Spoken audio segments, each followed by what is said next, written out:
Welcome to LOA Today. I'm Walt Thiessen. With me today is abundance teacher and money coach, JodieLynn Craven. This is your daily dose of happy. We are so happy you decided to join us today. You know, it's funny, JodieLynn. I spend a lot of time these days. No, I shouldn't say a lot of time. I frequently find myself going to a place where I say, I really do live in the 21st century, which is kind of a big deal because somebody my age, I mean, I was born in 1957. I was born in the middle of the 20th century. You know, like the 21st century, that was something that was way off in the future. And it had all the futuristic stuff associated with it. It was, you know, it was in the science fiction. It was in the cartoon science fiction. I mean, it was all, that was way off in the distant future. And it was going to be, you know, levitating cars and travel to, you know, interplanetary travel and all this other kind of stuff. And we're here. Now we're here. We're actually living in that time period. Some of that stuff is starting to come true. What is blowing my mind is the stuff that's coming true that I didn't know about, that I didn't anticipate. And I was pretty good at anticipating a lot of this stuff because I had a very strong orientation toward personal computers when they started late 70s, early 80s. I was one of the first adopters. And so I would dream about it. And there were a small group of people, not a group, there was a small population of people who were always, they were the computer geeks. They were the ones who were already into the stuff. And you know, the rest of the population didn't know what the heck we were doing or what we were talking about. You know, but we would speculate, you know, what's going to happen over the next 10, 20, 30 years and so forth. And I remember we talked about what would be the equivalent of the internet. At the time, we didn't know about the internet as we know it today, all the different technologies that are involved in that. So we would think about it in terms of everybody being hooked up by a modem. I mean, that was like that was, but we imagined the entire world being hooked up by modem. Right. And not the current kind of modem, the kind that, you know, you plugged into a telephone. It was that kind of a modem. So it was a very low tech internet that we talked about. Yeah. But we talked about that kind of thing. And there was speculation about, you know, futuristic robots and futuristic, you know, lifestyles and all this other kind of stuff. But the reality has turned out to be even more amazing and bizarre than what we originally dreamed in some cases. And AI is a perfect example of that. So that's kind of like my introduction to our topic today, because I've been doing a lot with AI recently, as I've mentioned a few times on the show. Particularly, I recently got the LOA Today app to work on the Apple side. By the way, I mentioned this on Monday, but to those, 98% of our listeners, by the way, JodieLynn, are iPhone users, which is kind of... You said that. That's crazy. Huge disparity. So about 2% are Android users. But we need those 2% to reach out because Google, in the last few years, has implemented a new requirement that says you have to have your app tested by at least 20 users before they'll even consider putting it into the Play Store. Really? Which is kind of odd for a number of different reasons, as Joel and I talked about on Monday. But among other things, that's a little bit of a challenge for us because, I mean, we have, I don't know what the exact number of listeners are, but we have a very small percentage of our listeners who are Android users. So we need almost all of them to say, hey, yeah, I'll be a tester on this.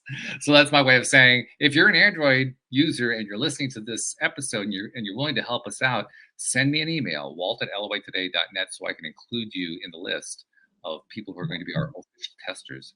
Because apparently, until we're official, you won't be able to just go to the Google Play Store to download the app. You'll have to get special permission to be part of our private test group. Isn't that odd? Oh, it's so odd. It's crazy. And I was even reading up on why Google was saying we had to do this, and it doesn't actually make a whole lot of sense. So I won't go there. Where I will go, though, is back to the AI portion. Because the cool thing about the AI that I've been learning is not only could I fix the app, but I've been working on other stuff. Like, for instance, right now, I'm working on an app for my gardening business. Ooh. And let's put it this way. AI is not to the point yet where I can just say, AI, build me an app, and it'll build it. Well, it'll try, but what it'll come up with is just garbage. It won't work. But here's what it can do.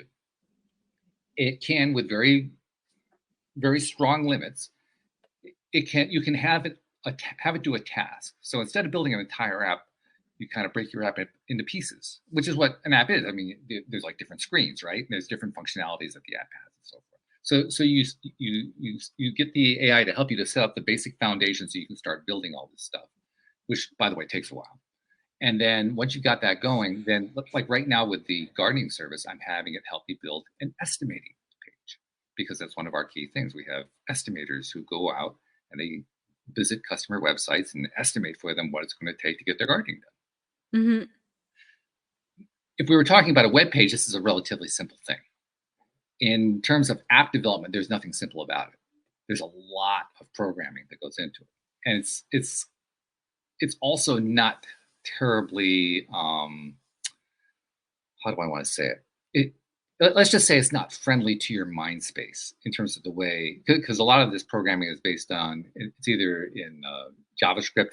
That's a common language. That's actually what I'm using for this, or it's in yeah, of course, I'm just going to blank out on some of these names.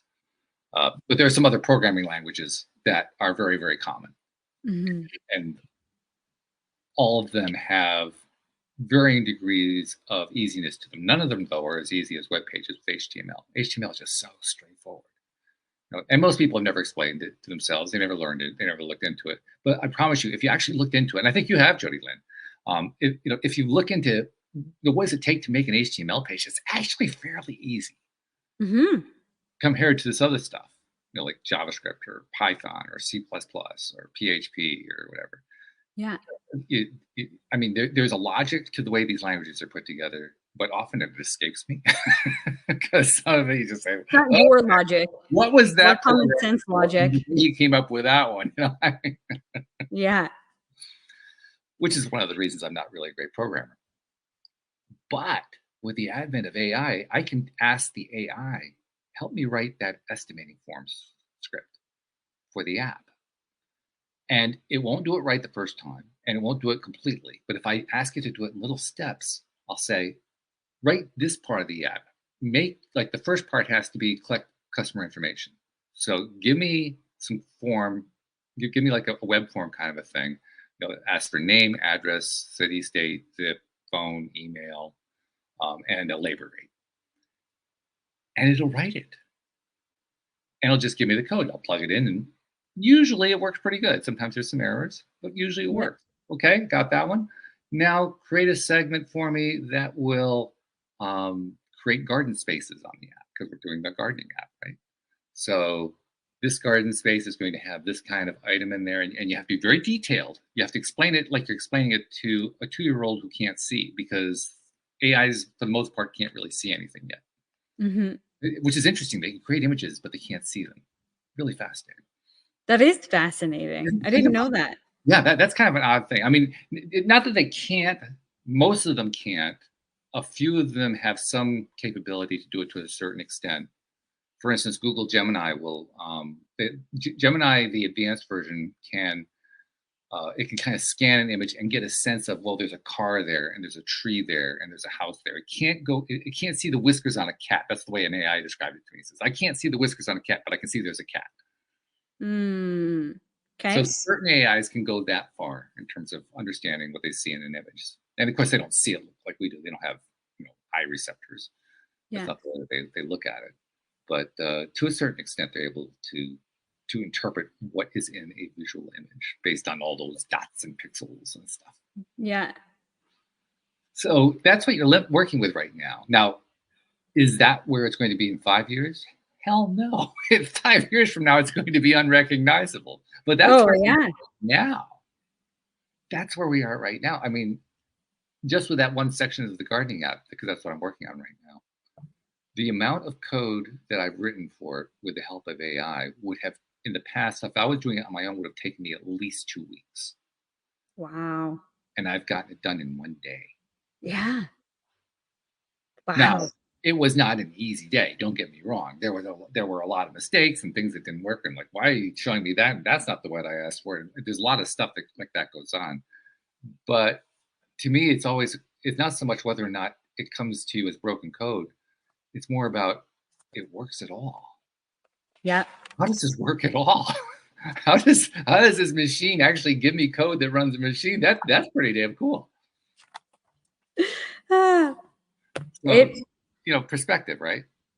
absolutely. I mean, one thing that blows me away is to think about, the beginning of what I remember of computers, Mhm. like we had Oregon Trail, the end. Like yeah, that was, it was like a giant thing that stayed in our like porch mudroom kind of thing because it was so big. Mhm. And I don't even know what we used it for beyond that. But then the beginning of the internet, I remember getting kicked off the internet because we had dial up or Mhm. getting kicked off like the phone. You got to get off the phone or you pick up the phone when someone's on the internet and it's like, Right.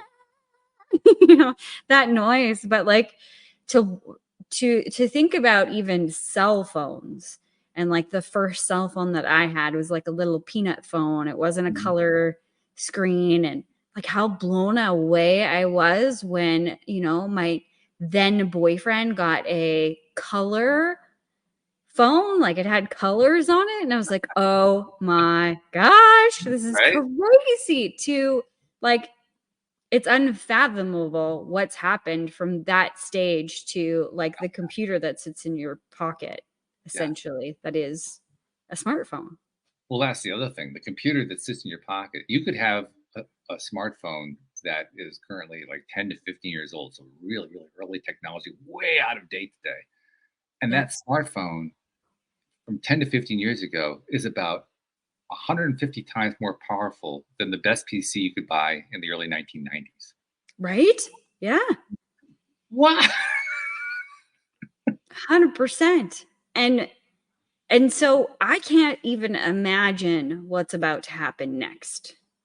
What like how this will change and disrupt a lot of different industries. And I don't mean disrupt in a bad way, but like shake things up and the inventions that will come through this technology. Well, it'll be both. I mean, there'll be some people who'll feel not only threatened by it, but there's already a lot of talk about people saying this is eliminating my career track.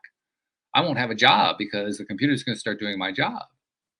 That's already starting to happen. Yeah. That side is definitely going to be there. But like you say, the other side of it is also that's really the cool side.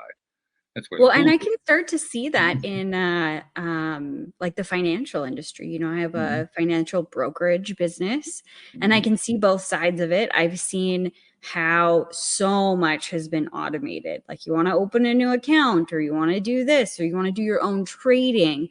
Like that kind of stuff has become so easy Mhm. with technology. And on the other side of things, there's still value in talking to a human person. Yes. And I see that more and more today as, things are going to like the robotic answering, press one for blah, blah, blah, and press Mhm. two. And, all of these things that they're trying to automate. And you're just trying to talk to a person and how frustrating that can be. So I always like to think about the positive side of things, the beauty of what will happen. And of course there is going to be some changes, but this is an opportunity to start living a different life. I think it's also really a great opportunity to recognize that those changes that come about are going to come about largely through pain. Yeah. And I say that because, for instance, you just mentioned how people are going to, in various ways, uh, change the way that they do things, and they're going to do that mainly because, in most cases, the marketplace. It could be other social factors too, but in most cases, it's going to be the marketplace is going to force them to do something different. Yeah. I think one of the things you just touched on a really important one: customer service or the lack thereof. The strong tendency that has existed for quite some time, especially among any companies that have an internet presence or an online presence of some kind, to have automated phone systems and automated answering, automated, robotic interactions with customers. All it's going to take is for some kind of internet related recession to come into play, and that's going to start to shift. What does that even mean? An internet related recession? Well, let's put it in the context of a non-internet, an offline kind of event. So, for instance, I'm going to go back to, I think it was roughly the late late 1980s, early 1990s. There was something of a recession, sort of a crash in the world of advertising. Advertising went through this whole period where all of a sudden there was less spending on television advertising and radio advertising and newspaper advertising. I mean, everything, the whole thing just started to come down a bit. It was kind of a lead into what was going to happen with the internet over the next few years. And of course, that just, completely exploded the whole thing. But for a short period of time there was a lot of consolidation going on in the advertising marketplace as a whole. And that consolidation forced a number of companies to rethink, or even in some cases just to go out of business because they couldn't keep up with Yeah. what was happening in that scenario. So that's what I meant when I say, pain is going to come along, and pain is going to influence the behaviors. Because look, what did come out of that? Over the next few years, the internet starts to take off, and all of a sudden, a whole new realm of advertising took over to the point where it completely dominates the advertising landscape now.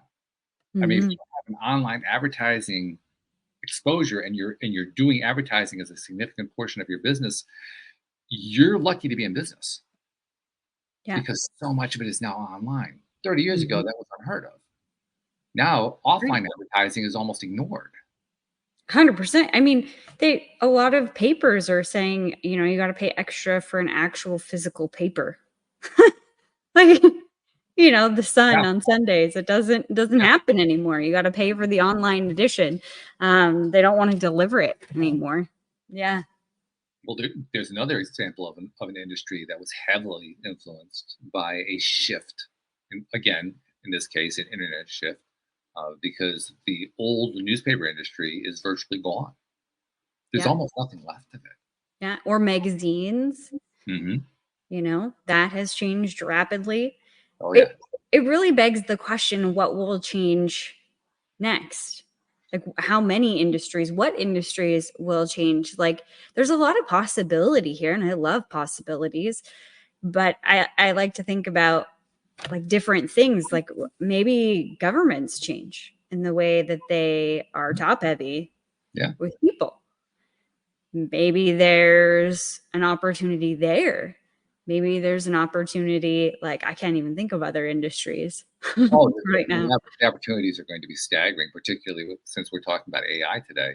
Yeah. That alone is going to influence everything in Yes. massive ways. I think I made the comment to you last week. I don't remember if I made it during the show, but I'm pretty sure I made it at least after the show with you.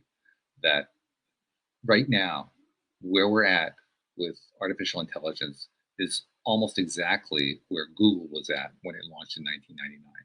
Yeah. You did say that. Yeah. And if we look 10 years down the road from 1999 to 2009, Google had turned into something almost unbelievable in that 10-year period. Yeah. And I think I mentioned to you, I think it'll happen in half the time with AI. Mm-hmm. Because things will slow.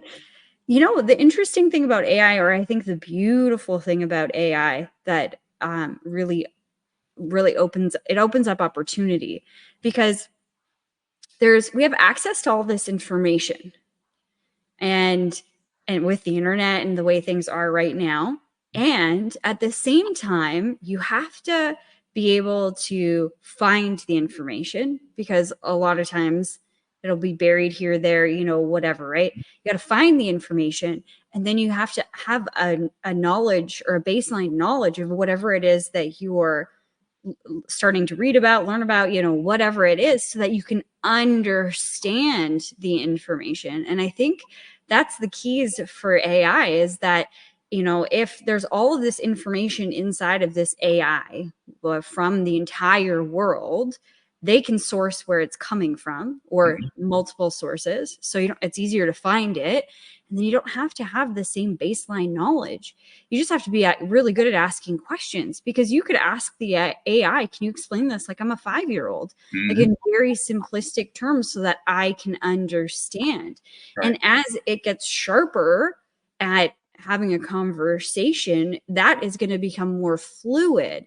And I think that that's a beautiful thing, because you can take very complex topics and somebody could learn about them in a way that we never thought was possible before. Oh yeah, because it's hands-on learning as you go. I mean, that's one of Mhm. the things I'm doing with the programming. There are certain Mhm. things I never really understood. Like, why do they do this? What is that for? Lots of stuff like that, terminologies and Yeah. basic practices and so forth.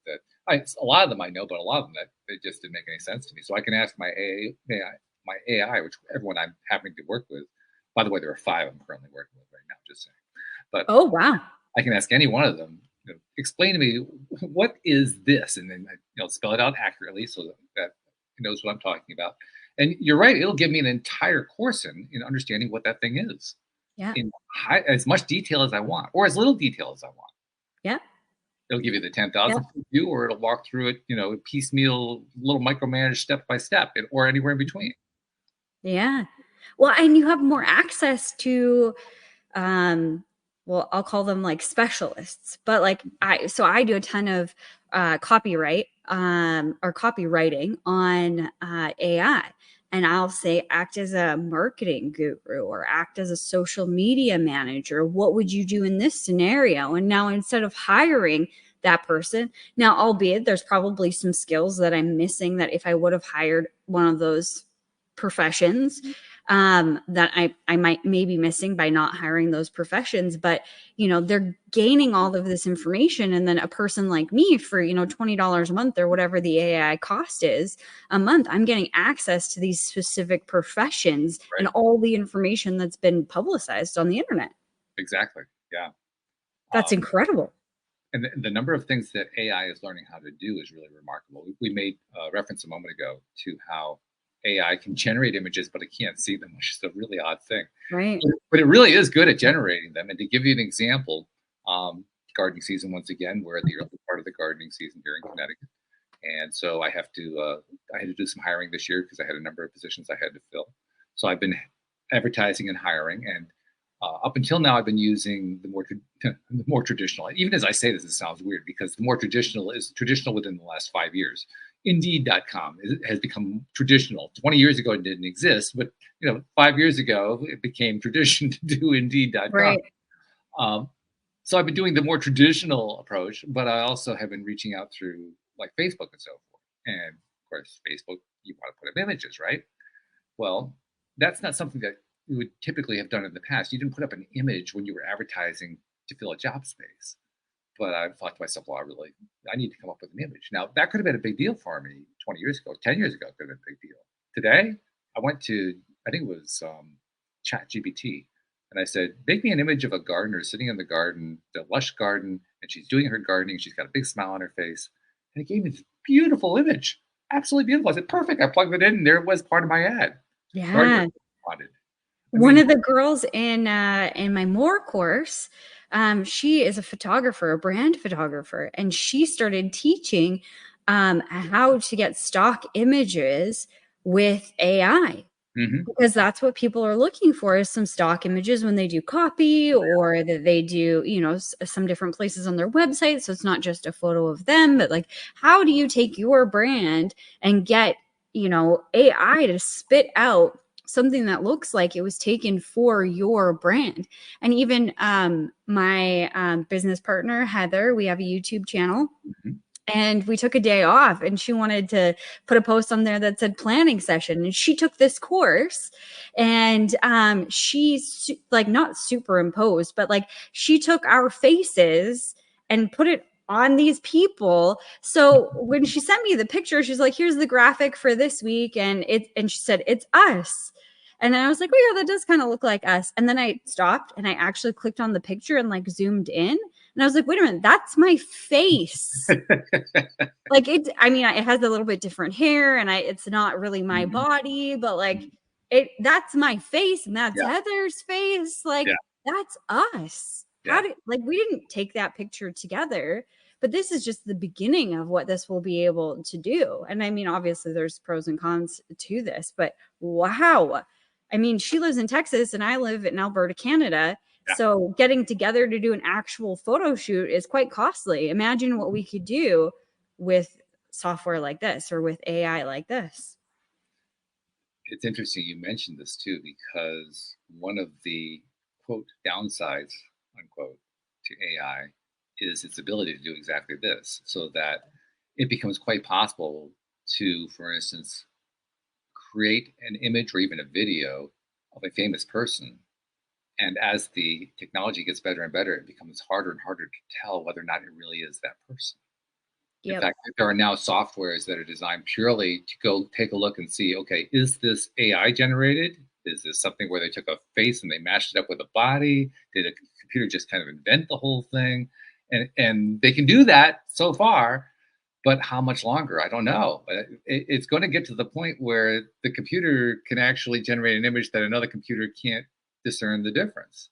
That was the speculation with Kate Middleton in the video that she put out just recently. There, people were saying she never wears the same outfit twice. So why is this the same outfit, the same location Right. as an old video? Is this AI? And there are a lot of people who will argue that that is the downside. And I totally understand their viewpoint. I'm going to argue that it's the upside. Because what it's going to ultimately do is encourage people to stop taking things at face value and ask themselves, okay, I'm encountering something here. Do I think it is the real deal? Discernment. Discernment.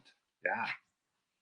That's going to increase everybody's ability to discern, which, by the way, is going to be bad news for scammers.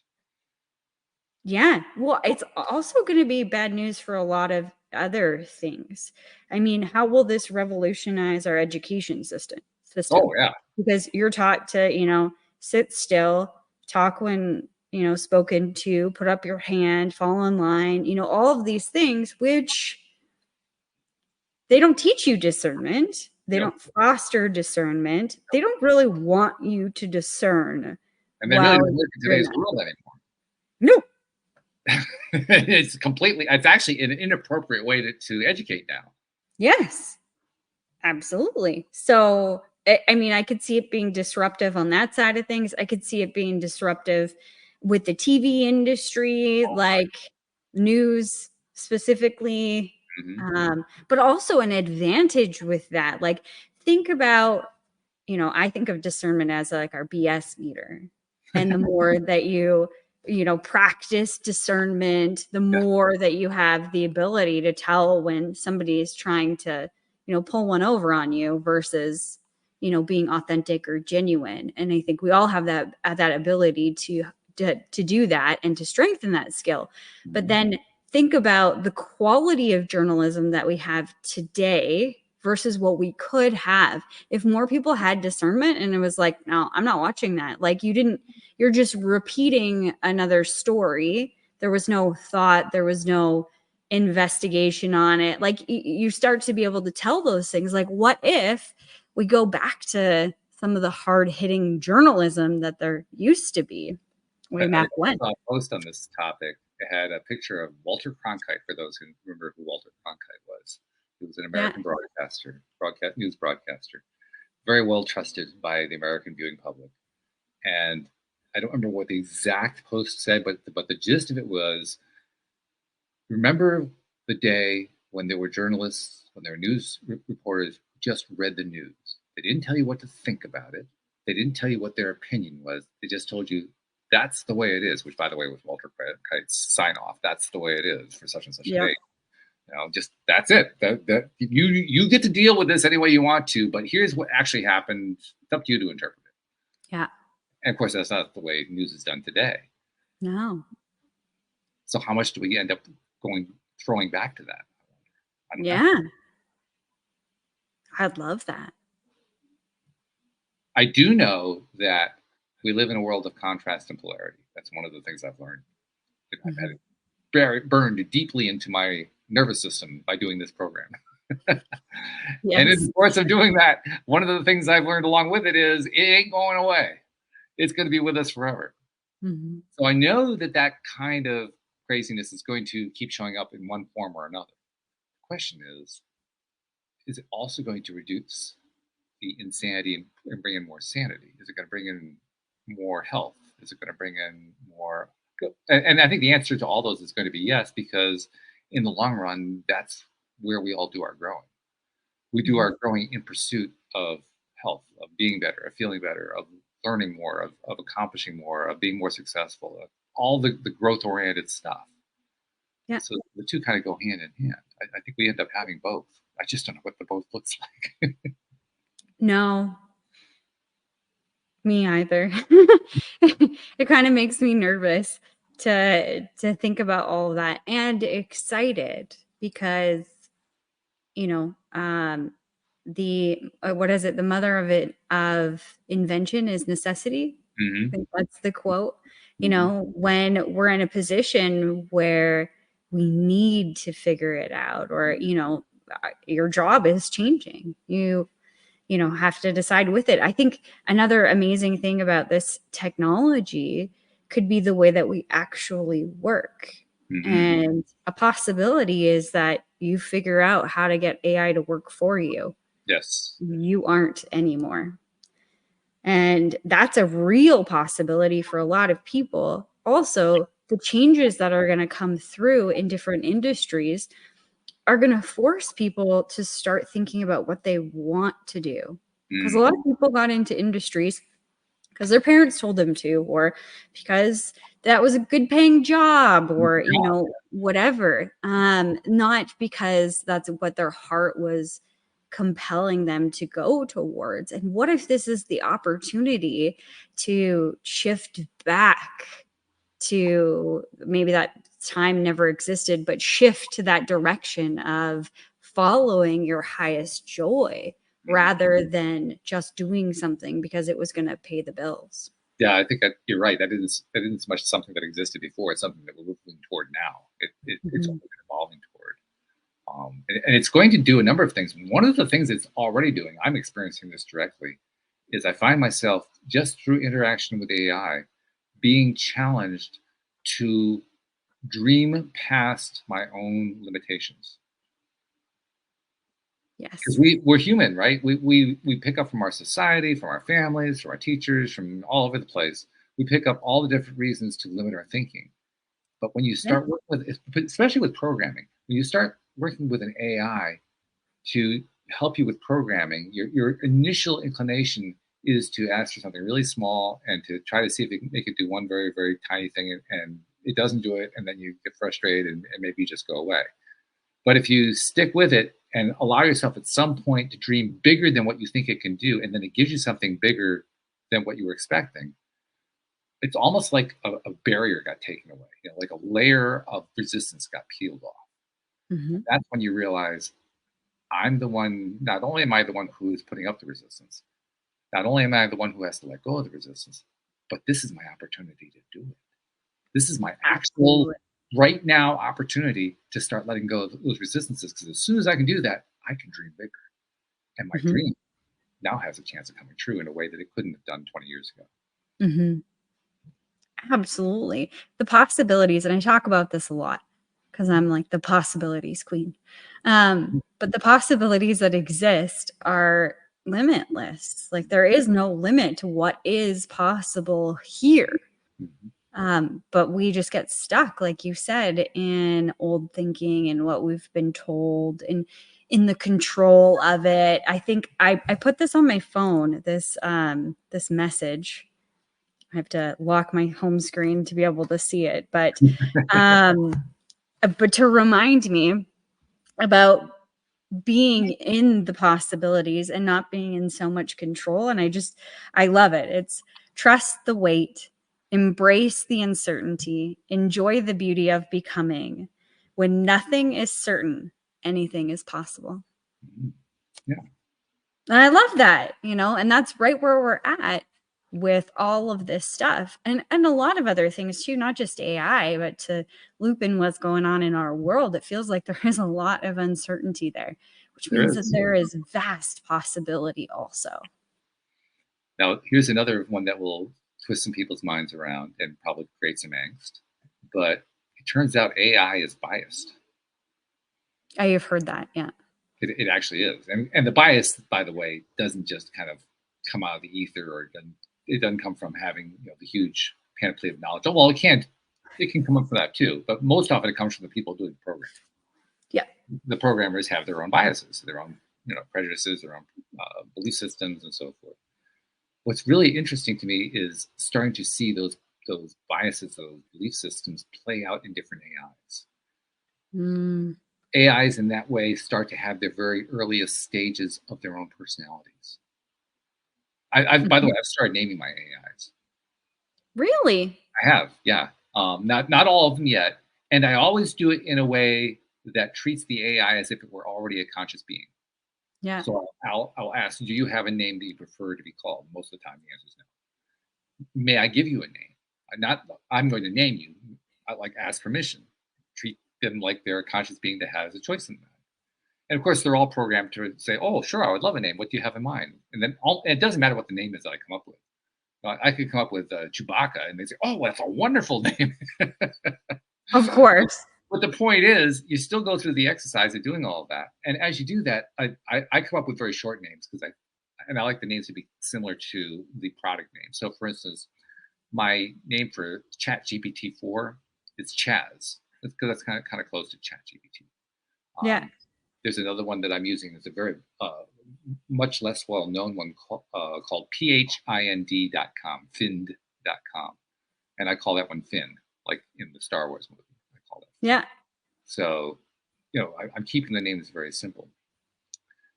The reason that I do that, though, is because I'm trying to not just build rapport with the AI. I'm trying to remind myself of a very important thing that actually we were talking about on the Monday show with Anne Marie and our guest that day. And she also gave me a new word. I'll share the new word in a moment. But the basic idea that everything is alive, everything is conscious, and everything is interconnected. Hmm. And did you know there's a word that means that? I know. I didn't know it either. I found this out from our guest on Monday. The word is panentheist or panentheistic. And what that means is consciousness in all, or God in all. Really? Yeah. There's actually a word that describes what I believe. Almost. I don't quite. The theistic part I have a little trouble with because I don't really think single consciousness in everything. But I do believe that which is the creative energy of everything is in everything. Yeah. So to that extent, I buy into the idea of the panentheism. I mentioned to Joel Elson, he hated the word. He liked the concept. He just hated the word. Yeah. I love the concept, and I really believe in that concept. I don't think I could pronounce that word off like just quick like that. And something. Panentheism. Okay, sure. This is different from pantheism. Pantheism is a different thing, by the way. But panentheism is this.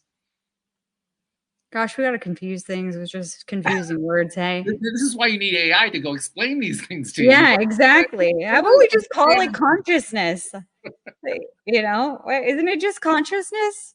Yeah.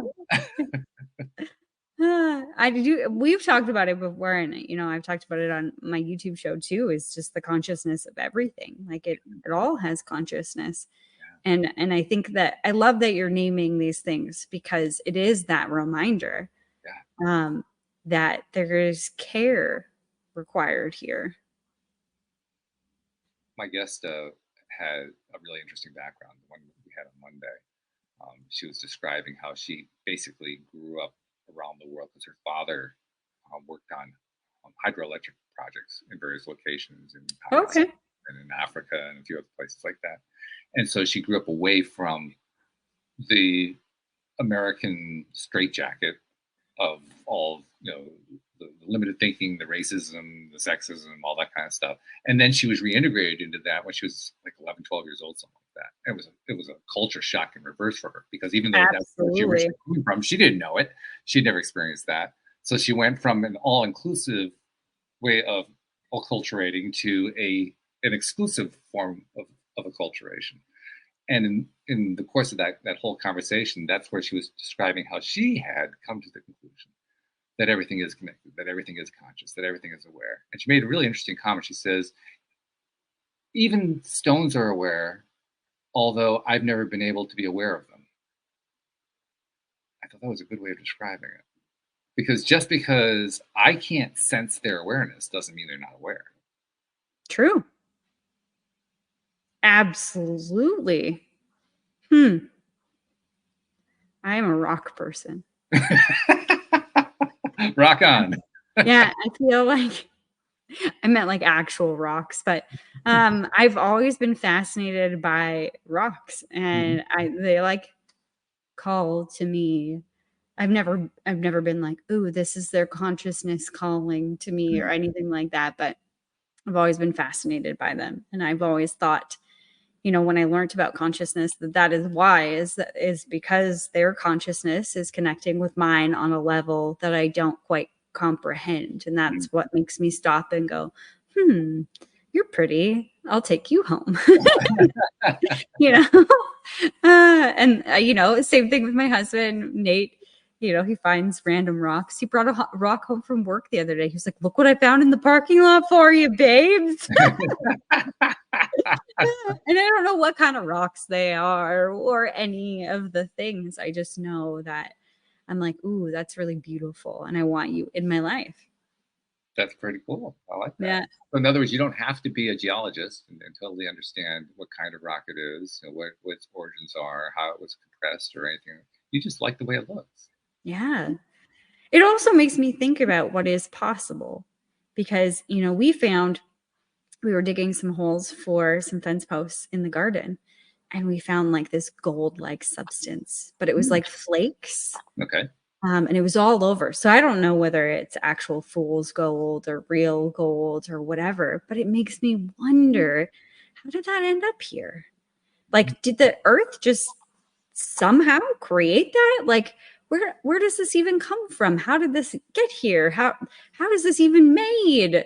I'm curious about everything. So as we're digging holes to build a fence, I'm thinking about what is beneath our feet, how it was created, how it came to be. Like, we often just look at things like dirt and we're like, oh yeah, like dirt. I'm gonna get dirty. Like it's just it's so minute and so meaningless. That's how we treat it. And then you see a seed sprout and this beautiful plant come out and it bears beautiful fruit. And you're like, wow, that was created from this medium. You find this rock and you're like, wow, where did this come from? How did this end up here? Like how was this created? And then you start to think about dirt and how you thought it was meaningless or how you thought it was so minuscule. And if it could create that, what could you do? Yeah. That's what we're talking about. We're talking about the inspiration that life brings to us. Yeah. That's what the AI is doing. The AI is inspiring us, or it's scaring us, whichever way we decide to look at it. Once again, perspective plays the biggest role. What perspective are we going to bring to the topic? Are we going to feel threatened by it? Are we going to feel enchanted by it? Are we going to feel nothing at all about it? Well, those are all perspectives. It has nothing to do with the thing. None of those have anything to do with the thing. They just have to do with what we choose to think or feel about it. So AI, once again, becomes what so many things are in our lives, an opportunity to decide what our perspective is. And as you and I have talked about many times, as some of the co-hosts and guests on the show, we've all talked about, our perspective dictates our lives. It controls what life experiences we have. Yeah. Isn't that shift of perspective or like the awareness of what the perspective is? Isn't that what life's all about? I would say that's a fair assumption. Yeah. It's a fair description. Not what I thought it was. No. When you're like usually in your teens and with my teens, you're trying to figure out what's this place all about, what's the purpose of life, all that kind of thing. That was about as far from my mind as anything I can think of. That perspective was just, it wasn't anywhere near it. But ultimately, yeah, that's where I arrived at. I agree with you on that. I think Yeah. Now, AI as the next, I guess you call it the next step forward in technological development. I think it's probably a safe way to describe it. AI is going to create all kinds of new shifts, many of them uncomfortable, many of them exasperating, many of them exciting. And once again, the opportunity is going to be there to decide how are we going to respond to that? How are we going to react? What's our perspective going to be? How are we going to think about it? Am I going to be scared? Am I going to be enthused? Am I going to go hide and suck my thumb in the corner? What am I going to do? I mean, once again, it's the same thing. I get to decide. I get to decide what my response is going to be. My response so far has been, holy crap, this is cool stuff. But it doesn't have to be my response. I have somebody I interviewed recently for a gardener position. I asked him, why is he doing this? Because he's a graphic designer. He says, well, I can see the handwriting on the wall where AI is concerned. I want to be out of a job. That's his perspective. Mhm. Do I think that's true? Actually, I don't think that's true necessarily. I think there are going to be a lot of people who will be out of a job because they won't adapt to it. But those who adapt to it, I think there could be some really tremendous careers for people who are already graphic designers using AI. Mhm. So it depends on your perspective. Well, and I think to push that perspective conversation forward just a touch, my perspective on life is everything always works out for me. Like, it doesn't matter what happens, it will work out for the better, for my greater good. I always believe that.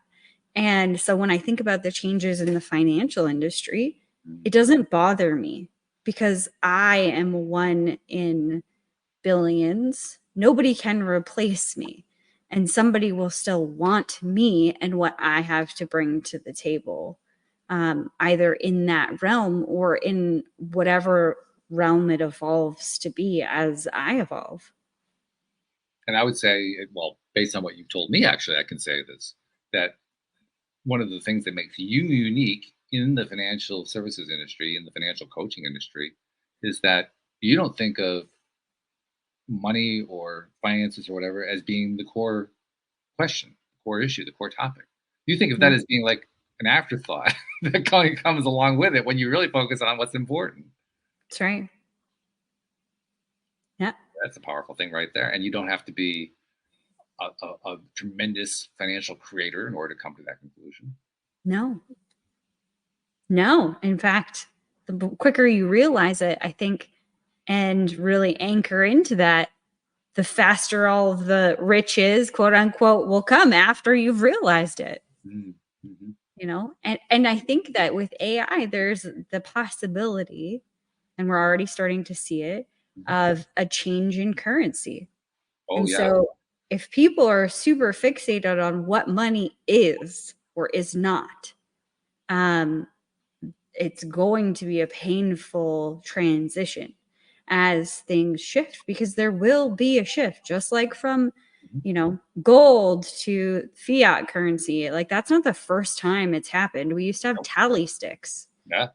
You know, from a tally stick to a rock. Oh God, like this has happened before. And the more fluid you are with being able to change your perspective on anything and everything, and even notice what your perspective is and come to peace with it, and then shift with whatever is flowing, the easier this transition of life in general is going to be.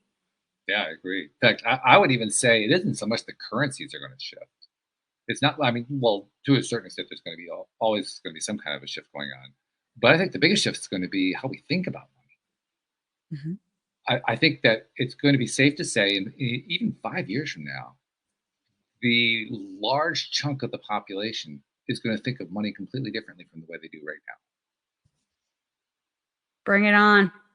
I really do. I think that's exactly what's going to happen. I think it's going to become, as strange as this sounds, I think it's going to become less important. Less important?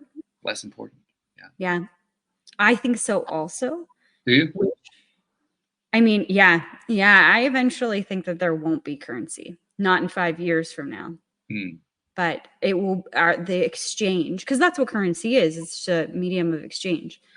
I think that the exchange one day in my lifetime will be incredibly different, and it won't involve the same currency, quote unquote, that we know of today. And I think that shift of importance has to shift first, but that one's going to be a really hard one. My husband showed me a video the other day, and it was children, and there was children from, you know, North America and children from poorer places around the world, and it was like, what do you wish for most? And it was all these American kids and Canadian kids, like North American children, saying, I want to be a billionaire. I want a Ferrari. I want to make a lot of money. And then it was these kids from Africa and different places around the world. I just want to speak to my brother one more time. I just want, to, be able to support my mom, or like, it was just like the most beautiful, heartfelt things that I've ever heard. And it was kind of heartbreaking seeing our kids saying all that, but we've taught them that. We've taught them that money is the most important thing. And I see that in my nieces and my people that I'm around, children that I'm around, where they'll say, oh, I want to be a dentist, or I want to be this. You ask them why, because it makes the most money. Mm-hmm. Oh yeah, that's still very much of a thing. I remember when I grew up that it's now a cliche / joke, but it was a real thing when I was growing up. That people kind of assumed, particularly for their own kids, they wanted their kids to become a doctor, or a lawyer, or an accountant. That's right. Because those are the ones that made all the money, theoretically. Yep. Practice actually didn't turn out to be that way, but that was the theory at the time. That was the theory, yeah. And now kids want to be YouTubers. My one niece said that I want to be a YouTuber, and we make fun of it like adults. I mean, we as in adults, you can't do that. You can't do that for money. And I think we're both missing the boat here, or missing the point. These YouTubers that are wildly successful, like Mr. Beast, he went out and was doing what he loved. Yeah. He was having a blast. Yeah. And that turned into huge financial abundance for him, which I've been talking about a lot in my practice, is following that joy. But what the kids are missing is that he loves doing that. It's not just YouTube that made him rich. It was following his passion, following his joy that resulted in that. And if you did that with anything, you could have the same outcome. And what parents are missing is that, as we mock these kids saying, I want to be a YouTube star, that it's not secure, it's not safe, it's not the accountant, the lawyer, the doctor, whatever, right? Like, we're stifling their imagination and their opportunity to follow joy, because that's what we've been taught. I mean, I'm not blaming anyone. I see and understand why, but being a YouTuber, like at this conversation in particular, my husband, it was like, oh, well, Auntie Jodie's a YouTuber and she's not rich. Yeah. Well, that is true. About 10, 15 years ago, the concept of going viral had itself gone viral. It was like all of a sudden it was a thing. 5 years before it hadn't been a thing, now it was a thing. And I was trying to understand it. And I would ask myself, okay, so what is it that makes something go viral? I did a lot of investigating. I read some books that were useless. But basically just explored. It took me a long time to finally realize that virality, going viral, was exactly tied to what you just said. That had nothing to do with pursuing the result. It had to do with pursuing what somebody loved. And that's what made the thing go viral. And what they loved wasn't necessarily a good thing. It could be something that was pretty nasty. There are a lot of people who like some really nasty stuff, but they love to go after it. They love to enjoy it and consume it and share it and so forth. And then they become successful doing that because there are a whole bunch of other people who like the same thing. Mm-hmm. Absolutely. It's just so funny that we have it all backwards. Yeah. And still do.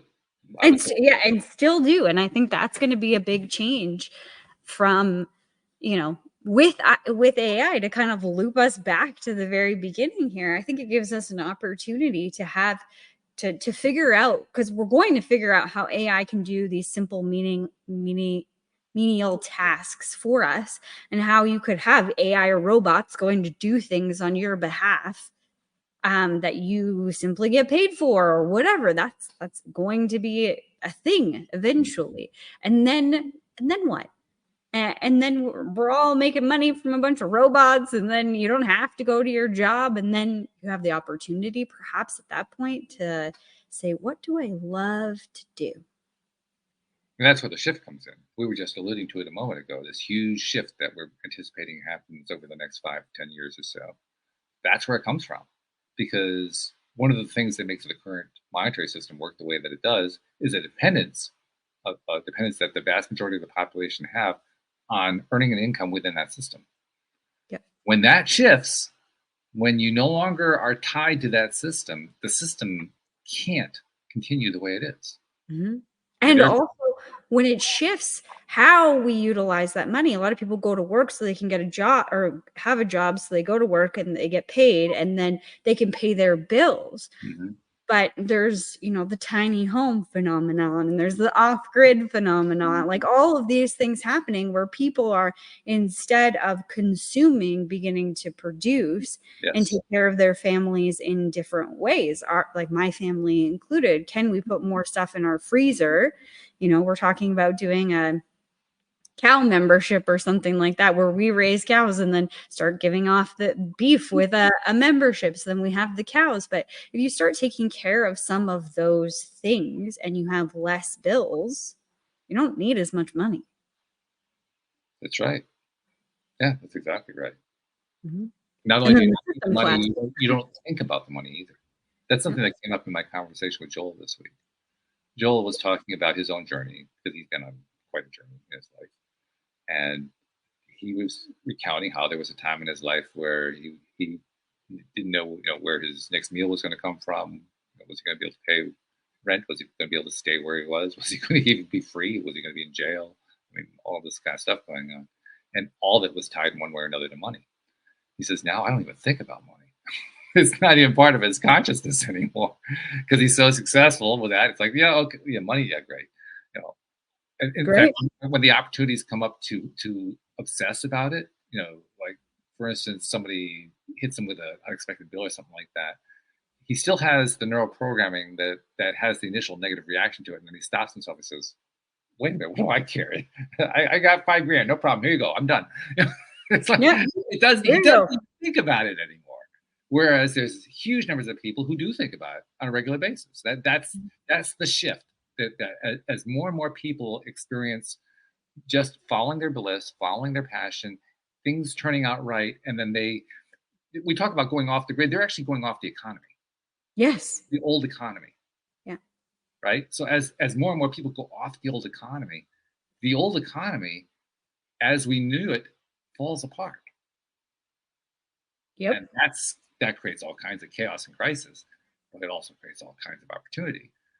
I mean, it's a terrifying and exhilarating time to be alive because of that phenomenon. Yeah. Well, and back to my quote: when nothing is certain, anything is possible. That's right. And here we are. Here we are. Woo! Okay. Well, as usual, we've gone through an hour flying high into the sky and diving deep into rabbit holes, coming out relatively, unfettered. I'm in pretty good shape here. I'm not covered with dirt, so that's pretty good. I really enjoyed that. That's fun. That's a fun exploration. Mm-hmm. So I'm sure we'll have a guest next week, but it was fun not having one this week. Thank you for doing the deep dive with me. I appreciate it. Yeah, thank you. It was awesome. Yeah, really good. And thank you to our listeners who are tuning in and joining us on that deep dive. We appreciate you as well. We'll see you all next time here on LOA Today. Goodbye, everyone.